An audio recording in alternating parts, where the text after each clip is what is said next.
కార్యక్రమానికి హాజరైన వేదిక మీద ఉన్న విద్యార్థులకు, వేదిక మీద ఉన్న పెద్దలకు, భారతదేశంలో ఉన్న దళిత మాదిగ జాతి ఉద్యమ సూర్యుడు కృష్ణన్నకు, అన్నకు సహచర్యం అందిస్తూ కుటుంబాలను వదిలేసి గత 70-80 రోజుల నుంచి అన్నతోని జీవితాన్ని మన జాతి స్వేచ్ఛ కోసం అంకితం ఇచ్చిన పృథ్వీ అన్న అండ్ విఠలన్న, వెంకన్న, వెంకటేష్ నేత అన్న, ఇస్మాయిల్ గారు, ఆ తర్వాత మా కళానేతలకి అందరికీ పేరు పేరున సామాజిక మాదిగ ఉద్యమ అభివందనాలు. ఇక్కడ సహజంగా అయితే నేను మాట్లాడేది ఏం లేదు. ఈడ ఏం చేసినా నేను నేర్చుకోవాల్సిన విషయమే ఇక్కడ ఏం జరిగినా. ఎందుకంటే ఉన్నది శృతి లేకుండా సూటిగా మాట్లాడుకుందాం. నేను ఎక్కడో వ్యక్తిగతమైన నిర్మాణంలో బయట తిరిగిన కాబట్టి నాకు మన జాతి కోసం అస్తమించిన కొంతమంది యువ సూర్యుల గురించి నాకు అప్పుడు తెలియదు. మమ్మల్ని ఈ ఉద్యమంలో భాగస్వాములను చేస్తూ మా బాధ్యతను గుర్తించి, మా బాధ్యతను మేము గుర్తించాలని చెప్పి జాతి పక్షాన నిలబడాలని పిలిపించి మాతోని మాట్లాడినప్పుడు కృష్ణన్న ఒక సంఘటన చెప్పిండు. ఆ సంఘటన చెప్పినప్పుడు మొదలవుతున్నప్పుడు పెద్దగా ఏమనిపించలేదు. ఎందుకంటే తెలంగాణ ఉద్యమంలో ఎన్నో చావులను చూసినాం కదా, ఇట్లనే జరిగి ఉంటుంది అనుకున్నాం. కానీ అంతకంటే చాలా భయంకరమైన సంఘటన జరిగింది. ఆ సంఘటనలో సురేందర్ మాదిగ గారి చావు గురించి అన్న వివరించినప్పుడు కథ మొదలైనప్పుడు ఏమనిపించలేదు. ఆ సంఘటన ఎట్లా ప్రారంభమైందో తెలిసినప్పుడు పెద్దగా అనిపించలే. కానీ అన్న చెప్పుకుంటూ పోయినప్పుడు అన్న ఏడ్చిండు, మేము ఏడ్చినాం. ఆ రోజు నాకు తెలిసి మన కవులు అందరం ఉన్నాం, మా కవులు అందరం ఉన్నాం. ఆ రోజు ఇంత మంచి పోరాటానికి, ఇది జాతి ఎదుర్కొంటున్న వివక్షతని, అణిచివేతని తిప్పికొట్టడానికి అన్నతో పాటు నడిచి ఎందరో అసువులు బాసిన మన మాదిగ అమరవీరులందరి గురించి చాలా సాహిత్యం రాయాల్సిన అవసరం ఉంది, బాధ్యత ఉంది. నేను చాలా ఆలస్యంగా వచ్చిన కాబట్టి కృష్ణన్నకు, జాతికి ఇంతమంది అమరవీరులు అందించిన కుటుంబాలకు ఈ ఇంట్లో పుట్టిన ఒక కవిగా క్షమాపణ చెబుతూ ఆ బాధ్యతని తప్పకుండా నిర్వర్తిస్తా అని అన్న సమక్షంలో, మీ అందరి సమక్షంలో మాటిస్తున్నా. ఇది నేను రెడీమేడ్గా చెప్తున్న పాటే, కానీ ఈ పాటకు మన వాళ్ళ జీవితాలకు చాలా పెద్ద సంబంధం ఉంది. అది సంబంధం ఉంది కాబట్టి చెప్పే ప్రయత్నం చేస్తున్నా. మట్టి తల్లి రుణము తీర్చుకుంటీరా బిడ్డలో, ఉగ్గు పాల ఊపిరిచ్చుకుంటీరా బిడ్డలో, మీరు 20 ఏళ్ల బాలలో విప్లవంలో వీరయోధులో, వెలుగుతున్న వేగు చుక్కలో, అందరాని చందమామలో, మిమ్ము కన్నందుకు గర్వపడుతున్నాము, కళ్ళ ముందు లేనందుకేడుస్తున్నాము. మట్టి తల్లి రుణము తీర్చుకుంటీరా బిడ్డలో, ఉగ్గు పాల ఊపిరిచ్చుకుంటీరా బిడ్డలో, మేడారము అడవిలోన కుంకుమ భరినవుతారా, రామప్పలో రాయిలోని రాగాల మాలవుతారా, భద్రాచలం రామయ్యలా తిరిగి ఇంటికొస్తారా, కొండగట్టు హనుమయ్యలా కొండంత అండైతరా, మీ ఎదలు నలుపు వర్ణమో, మీ గుణము సూర్యకిరణమో, మీ ఆత్మ అమర దీపమో, నిమ్ము కన్నందుకు గర్వపడుతున్నాము, కళ్ళ ముందు లేనందుకేడుస్తున్నాము. మట్టి తల్లి రుణము తీర్చుకుంటీరా బిడ్డలో ఉగ్గుపాల ఊపిరిచ్చుకుంటిరా బిడ్డలో.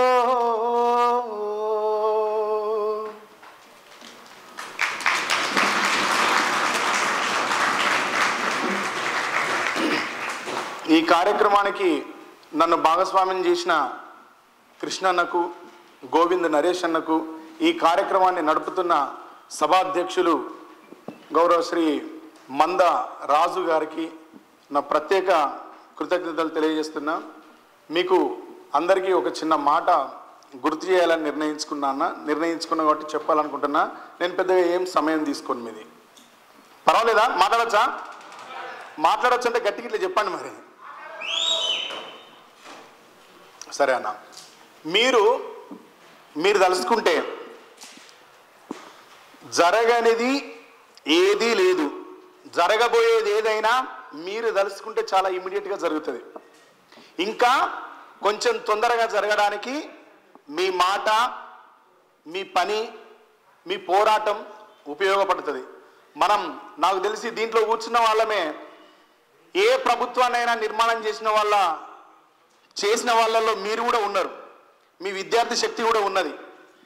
ఏ స్వాతంత్ర్య పోరాటం అయినా విద్యార్థులు లేకుండా ఏది కొసెల్లలేదు, ఏది మొదలు కాలేదు. మొదలైంది మధ్యలోకి వచ్చినాకనైనా విద్యార్థులను రిక్వెస్ట్ చేసుకొని ముందుకు నడిచిందే. విద్యార్థులు లేకుండా ఏది నడవది. కానీ మీకు నేను గుర్తు చేస్తున్న ఒకే ఒక చిన్న మాట అన్న, నాకు మీతో చాలా మాట్లాడాలని ఉంది, మీతో ఉండాలని ఉంది, కొంచెం టైం స్పెండ్ చేయాలని ఉంది. కానీ నాకు పెద్దగా తెలియని విషయాలు తెలియని చోట, పట్టు లేని చోట ఎక్కువగా మాట్లాడే ప్రయత్నం నేను ఎప్పుడు చేయను. నాకు తెలియని చోట తెలుసుకోవడానికి ఎక్కువ ప్రయత్నం చేస్తా, తెలిసిన దగ్గర చెప్పడానికి ప్రయత్నం చేస్తా. తెలిసిన విషయం అయితే మీ అందరికీ తెలిసిన కామన్ విషయం, ఇక్కడ అందరు చెప్పిన విషయం మళ్ళీ చెప్తున్నా. విద్యార్థులుగా మీరు ఒకసారి గట్టిగా ఆలోచించండి, పకడ్బందీగా ఒక నిర్ణయం తీసుకోండి. కృష్ణన్నని విమర్శిస్తున్న వాళ్ళని ఒక్కరికైనా గుణపాఠం చెప్పాలని ఉందే నాకు. ఒక్కరికన్నా గుణపాఠం చెప్పాలని ఉంది. ఈ సందర్భంగా మీ అందరికీ నేను ఒక మంచి విషయం చెప్తా. నా జీవితంలో నేను ఒక రాజకీయ పార్టీతోని ప్రయాణం చేసినప్పుడు ఆ రాజకీయ పార్టీలో ఏం జరుగుతుంది అంటే, కేసీఆర్ గారు, తెలంగాణ రాష్ట్ర మాజీ ముఖ్యమంత్రి గారు, ఒకరోజు ఒక సంఘటన జరుగుద్ది. తెలంగాణ ఉద్యమంలో భాగంగా ఆయన ఏం చేస్తారంటే, ఆయన తిట్టని నాయకుడు ఉండడు. ఆయన తిట్టని, మీరు మాట్లాడాలి నాతోని, ఆయన తిట్టని నాయకుడు ఉండడు.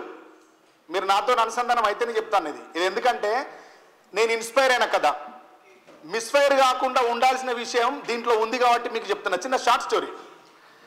ఆయన తెలంగాణ కోసం తిట్టని రాజకీయ నాయకుడు ఉండడు. అప్పుడు మనం తిడుతున్నాం అంటే దాని అర్థం వాళ్ళు మనకు వ్యతిరేకమనే కదా అన్న, మీరు చెప్పాలి, వ్యతిరేకమనే కదా. దీంట్లో భాగంగా ఒకసారి కేసీఆర్ గారు ఏం చేస్తారంటే, ఆయన ఉపన్యాసంలో మొదలు పెడుతూ ఏమంటారంటే, అరే నేను తెలంగాణ ఉద్యమం మొదలు పెట్టినాక చంద్రబాబు నాయుడు గారు, వైఎస్ రాజశేఖర రెడ్డి గారు, కిరణ్ కుమార్ రెడ్డి గారు, సాదగాకపోయిన రోషయ్య గారు అని ఇట్లా చెప్తూ పోతే ఏమంటారంటే, ఆయనకి నినాగా మొన్న చిన్న వాడోడు ప్రాణం ఉన్నోడు, లేనోడు, పెద్ద జీవి, చిన్న జీవి, చివరికి చిరంజీవి. ఈ నినాగం మొన్న చిరంజీవి కూడా నన్ను అడ్డుకుంటాడే అంటాడు. అంటే నేను చిరంజీవి గారిని తక్కువ చేయాలనో నా వ్యక్తిగత ఉద్దేశం కాదు ఇది. కేసీఆర్ గారిని తక్కువ చేయాలనో నా వ్యక్తిగత ఉద్దేశం కాదు ఇది జరిగింది. దీని నుంచి నేను ఇన్స్పైర్ అయింది చెప్తున్నా. అప్పుడు ఏం చేస్తారంటే, ఈ స్పీచ్ ఇచ్చినప్పుడు నా దృష్టిలో చిరంజీవి గారు కూడా కేసీఆర్ గారికి వ్యతిరేకే అనిపించింది. మేము కూడా తెలంగాణ ఉద్యమం జరుగుతున్నప్పుడు దాన్ని అట్లనే భావించినాం. ఒక సందర్భంలో ఏం జరుగుద్ది అంటే, వాళ్ళ అబ్బాయి రామ్ చరణ్ గారు ఉంటారు. రామ్ చరణ్ గారికి పెళ్లి సంబంధం కుదిరింది. ఈ పెళ్లి సంబంధం కుదిరినప్పుడు ఆ పెళ్లికి ఎవరెవరు వెళ్తారు తెలుసా మీకు? కేసీఆర్ గారు, కేటీఆర్ గారు, కవితక్క, హరీష్ అన్న, జోగినపల్లి సంతన్న, శోభమ్మ, సకుటుంబ సపరివార సమేతంగా చిరంజీవి గారు మన కేసీఆర్ గారు తెలంగాణ ఉద్యమం విపరీతంగా జరుగుతున్నప్పుడు చిరంజీవి గారిని మాటని ఆయన కొడుకు పెళ్లికి సకుటుంబ సపరివార సమేతంగా వెళ్తారు. వెళ్ళినప్పుడు నేను బీఆర్ఎస్ పార్టీలో మా వాళ్ళని పెద్ద మనిషిని అడిగినా, అదేందే మనం ఇంత ఉద్యమంలో చిరంజీవి గారిని అంత భయంకరంగా తిట్టిరు కేసీఆర్ గారు, ఈరోజు అక్కడికి పెళ్లికి వెళ్ళిరేంది అని అడిగినాను. ఆయన నాకు విషయం చెప్పిండు. ఆ రోజు రాజకీయాలు వేరు, కుటుంబం వేరు, కులం వేరబ్బా, వెళ్ళాల్సిందే ఉంటుంది, దగ్గరితనం వేరు. వాళ్ళు దగ్గరితనంతో వెళ్తున్నారు, వాళ్ళు కులం కాపుగా దగ్గరికి వచ్చే దారి వాళ్ళది కాబట్టి వెళ్తున్నారు అని చెప్పారు. అంత ఉద్యమం నడుస్తున్న టైంలో 2.5-3 కోట్ల మంది దృష్టిలో ఉన్న విషయాన్ని కాదని వాళ్ళు కలుసుకున్నారు అంటే వాళ్ళకి నిజంగానే కులం ఒకటనే ఫీలింగ్ ఉంటే అంత గట్టి కమిట్మెంట్ ఉండాలి. నువ్వు ఎవరో కాంగ్రెస్ వాళ్ళు సీట్ ఇచ్చారు అనుకుంటున్నావు, అధిష్టానం కాదు భయ్, నీకు ఇచ్చింది ఇక్కడున్న మాదిగలు ఇచ్చారు కదా నీకు కుర్చీ. నువ్వు మాదిగలకు అన్యాయం జరుగుతుంటే మాట్లాడకుండా ఎట్లుంటారు? మాట్లాడాలి కదా వాళ్ళు.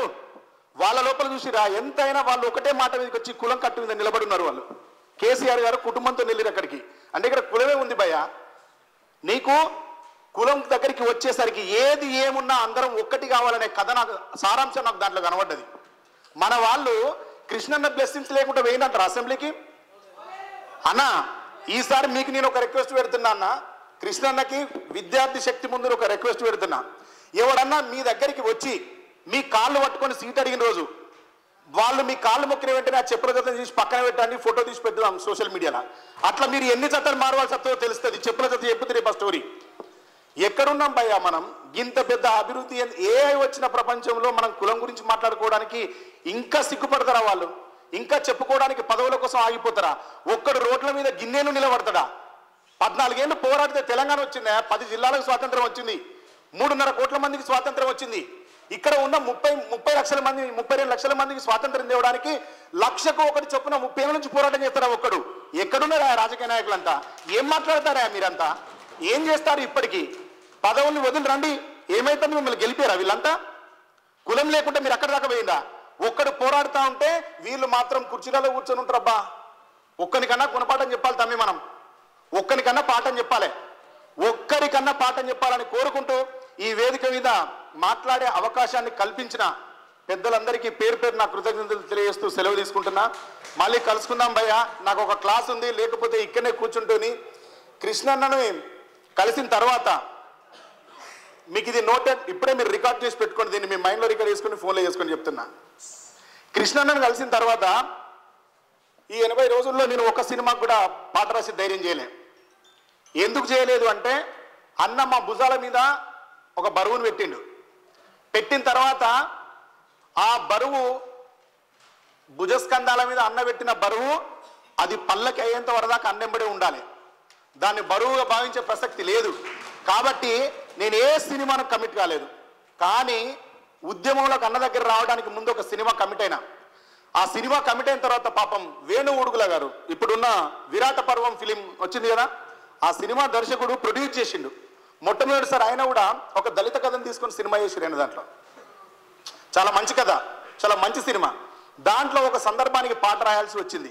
అది నేను అన్న దగ్గర రావడానికి ముందు కమిట్మెంట్ కాబట్టి వాళ్ళకు నేను తిరిగి డబ్బులు ఇచ్చినా ఈ సందర్భం ఇంకెవరు రాయలేరు, నీకు అర్థమైన కదా, నువ్వే రాయి మిట్టపల్లి అంటే ఒక 8-9 రోజుల క్రితం ఒకసారి కూర్చొని రాసిన. అది రాస్తా ఉంటే నా మనసు ఎంతకు అంగీకరించలే. ఆ కథలో ఉన్న సందర్భాన్ని కూడా కృష్ణన్న రూపంలో ఇన్వైట్ చేసి రాసిచ్చిన. ఇది మెప్పు కోసం చెప్తున్న మాట కాదు. ఆ సినిమా రిలీజ్ అయిన రోజు ఖచ్చితంగా సినిమా ఫంక్షన్కి, ఆడియో ఫంక్షన్కి ఇదే కృష్ణన్నని తీసుకుపోయి ఆ పాటను ఎక్స్ప్లెయిన్ చేసి మీ అందరికీ అర్థమయ్యేలాగా చెప్తా. కానీ ఇంకో విషయం కూడా చెప్తున్నా, అది ప్రేమ పాట. ప్రేమ పాటలో కులం పట్ల కృష్ణన్నకున్న ప్రేమ ఎంత గొప్పదో అబ్బాయికి అమ్మాయి పట్ల ఉన్న ప్రేమ ఎంత గొప్పదని కృష్ణన్న ఊహించి రాసిన పాటని. అది ఒకటే పాట బాధ్యత వల్ల రాయాల్సి వచ్చింది.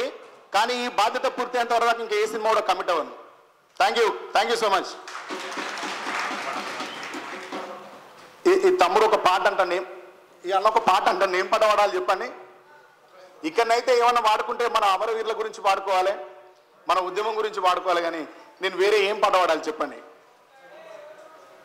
మీరు అందుకోండి, నేను అందుకుంటా.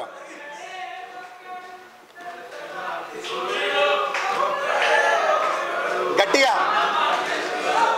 ఇంకా గట్టిగా. అన్న మీరెంత మంచోళ్ళు, అన్న గురించి పాట అడిగారు. నేను ఇంకేదైనా పాట అడుగుతారేమో, వీళ్ళు ఎంత దూరం ఉన్నారు చెక్ చేద్దామని అడిగిన నేను మిమ్మల్ని.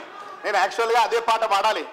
నేను ఎక్కడికి వచ్చినా కృష్ణన్న గురించి చెప్పకుండా, కృష్ణన్న గురించి పాట పాడకుండా ముగించను. కానీ ఈ సభలో నేను నిర్ణయించుకొని వచ్చిన పాడాలా వద్దా అని ఆలోచించినప్పుడు ఇక్కడ 11 మందిని చూసిన తర్వాత నాకు పాడొద్దు అనిపించింది. అందుకే పాడలేదు. కానీ మీరు అడుగుతున్నారు కాబట్టి, అన్న కంటే మనకు పెద్ద దిక్కు ఎవరు లేరు కాబట్టి, వాళ్ళంతా కూడా అన్న సంకల్పం కోసం, అన్న సంకల్పానికి వాళ్ళు శ్వాసలు పోసారు కాబట్టి వాళ్ళ ఆత్మలు కూడా శాంతించాలని కోరుకుంటూ, మీరు కోరుకున్న కోరికని ఇంక అన్న ముందుకు తీసుకుపోతారని తెలియజేస్తూ, ఒక్కడే ఒక్కడు దళిత జాతి సూర్యుడు, ఒక్కడే ఒక్కడు అన్నమంద కృష్ణుడు, ఒక్కడే ఒక్కడు అందరి ఆత్మీయుడు, ఒక్కడే ఒక్కడు ఎదురు నడిచే వీరుడు, కూడగట్టుతుంటడు చెదరగొట్ట శక్తుల చెదరంగమాడే చాణక్యుడు,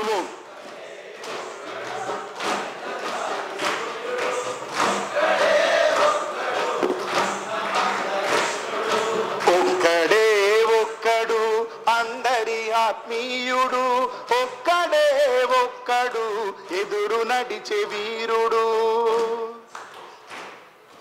30 ఏళ్ల క్రితం నాడే ముప్పును కనిపెట్టినోడు, ముప్పును ఎదురొచ్చిన ఉప్పెనలకి చెమటలు పట్టించినోడు, చినుకై ఒక్కడే దునికి తుఫాను వలె ఎదిగినోడు, అసమానతల తలలను సునామీ వలె ముంచినోడు,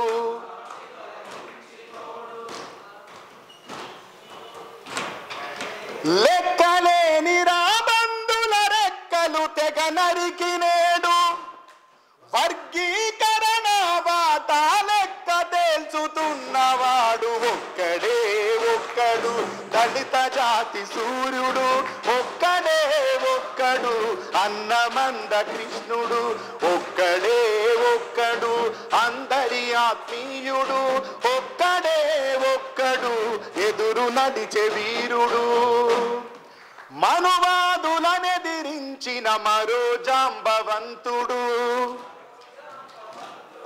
మీరు గట్టిగా కోరస్ వాడండి. ఈ పాట మన జాతికి ఇది యాంతం. ఈ పాట కృష్ణన్న పోరాటానికి కాదు.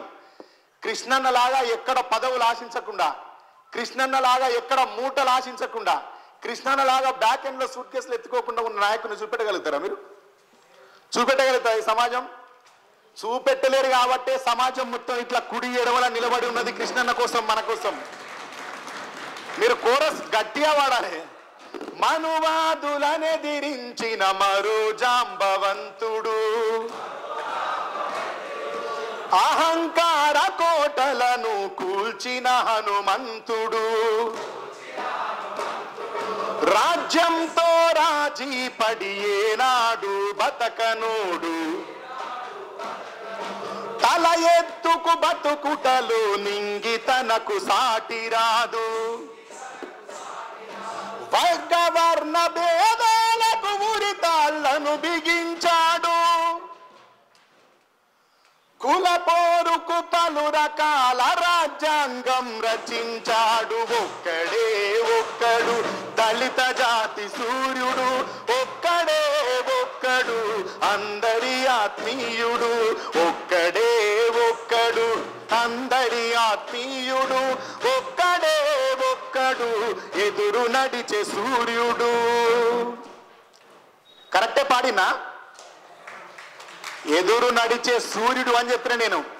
బాగా గుర్తు పెట్టుకోండి. మామూలుగా వెలుతురు ఎక్కడుంటే అక్కడికి పోవచ్చు, వెలుతురు ఎక్కడుంటే అక్కడికి పోడు మన మానవ జాతి అలవాటు. కానీ వెలుగు ఎక్కడ అవసరమో అక్కడికి పోడు కృష్ణన్న అలవాటు. థ్యాంక్ యూ వెరీ మచ్ అన్న. మీ పాటతో మా అందరిలో జోష్ నింపారు.